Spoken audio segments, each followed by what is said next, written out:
कला जंगल और नागिन की आत्मा। कभी कभी हम सोचते हैं कि जंगल सिर्फ पेड़ और जानवरों का घर होते हैं, पर कोई कोई जंगल जिंदा होते हैं, सांस लेते हैं और अपने अंदर रहस्य और प्राचीन आत्माएं छुपाए रखते हैं। ऐसा ही एक जंगल था, काला जंगल। सदियों पहले यहाँ राजा चंद्रकेतु का राज्य था।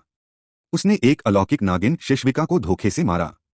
कहा जाता है कि मरते समय नागिन ने एक शाप दिया था, मेरी आत्मा तब तक भटकेगी जब तक सच्चाई उजागर न हो और निर्दोषों को न्याय न मिल जाए।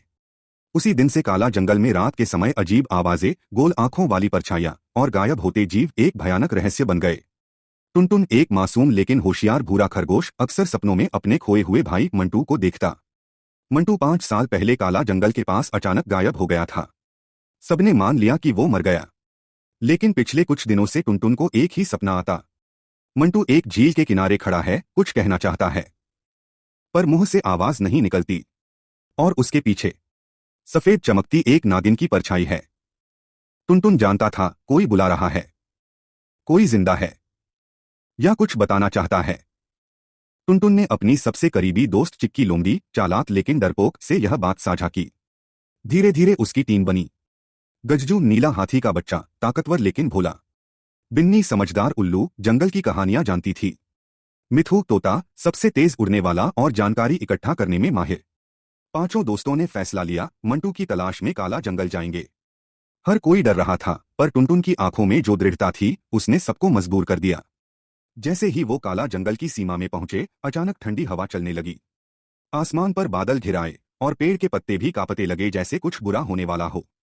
एक पुराना टूटा बोर्ड दिखा, सावधान, ये जंगल किसी को वापस नहीं लौटाता। लेकिन वे रुके नहीं। असली डर तो अभी शुरू हुआ था। जंगल में प्रवेश करते ही सब कुछ बदल गया।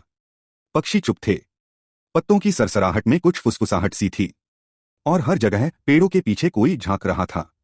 मिठू उड़ने की कोशिश करता, लेकिन बार बार कोई अनदेखी ताकत उसे नीचे खींच लेती।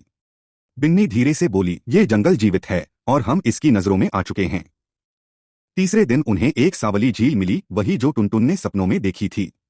और वहीं टुनटुन को दिखा मंटू, पर मंटू बदला हुआ था, थोड़ा भूतिया, आंखें सुनी, शरीर पारदर्शी।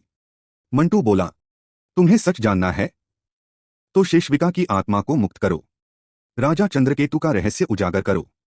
बिन्नी ने एक पुरानी गुफा में छिपी पांडुलिपियां पढ़ी। उसमें लिखा था, शिशविका एक नागिन नहीं थी, बल्कि मनुष्यों और जानवरों के बीच शांति लाने वाली साधिका थी। लेकिन राजा को उसका ज्ञान पसंद नहीं आया। उसने उसे जादूगरनी कहकर जिंदा जला दिया। उसी दिन जंगल ने शाप को जन्म दिया और आत्मा का प्रलय शुरू हुआ। अचानक रात हुई और शिशविका की आत्मा प्रकट हुई। चमकती सफेद नागिन, आंखों में आग, शरीर में तड़पता प्रकाश। वो चिल्लाई, मैं सत्य हूं, पर सबने मुझे अभिशाप बना दिया। क्या तुम मेरे लिए न्याय लाओगे? टुनटुन बोला, हाँ, लेकिन निर्दोषों को नुकसान नहीं। चलो, हम तुम्हारी सच्चाई जंगल के हर जीव को बताएंगे। गज्जू ने जमीन तोड़ी और राजा चंद्रकेतु की समाधि ढूंढ निकाली।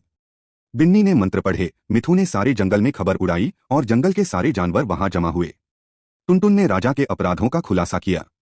नागिन की आत्मा की आंखों से आंसू निकले और वो धीरे धीरे शांत होने लगी। अब मेरी आत्मा मुक्त है, तुम सबने मेरी पीड़ा समझी। एक चमक हुई और शिशविका की आत्मा आकाश में विलीन हो गई। अगली सुबह जंगल बदल चुका था। पेड़ों पर फूल खिले, झील का पानी अब नीला हो चुका था और पक्षी फिर से गाने लगे। टुनटुन को उसका भाई मंटू भी मिल गया। वो भी अब एक आत्मा बन चुका था, लेकिन संतुष्ट। मंटू बोला, अब मैं जा सकता हूं, तुमने मेरी मुक्ति का कारण बना। कभी कभी भूतों से डरना नहीं चाहिए। हो सकता है वो सच की तलाश में भटक रहे हों, और कभी कभी वो भी भटक जाते हैं जिन्हें हम भूत कहते हैं। पर असली भूत तो वो होते हैं जो सच को छिपाते हैं।